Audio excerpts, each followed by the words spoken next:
FIFA world কাপের যে trophy দিয়ে সে একটা ভিডিও আপলোড করছে ফিফা।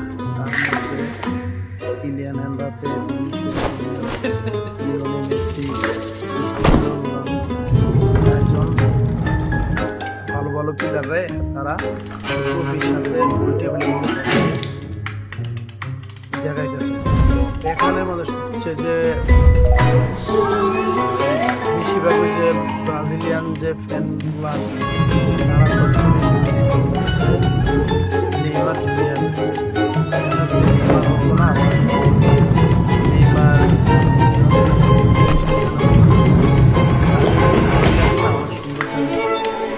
এই তিনজন এসে আমরা প্রজন্মের যে সবাই তাদের খেলায় বেশি দেখছি। আশা করি সবাই ব্রাজিল টিমের মধ্যে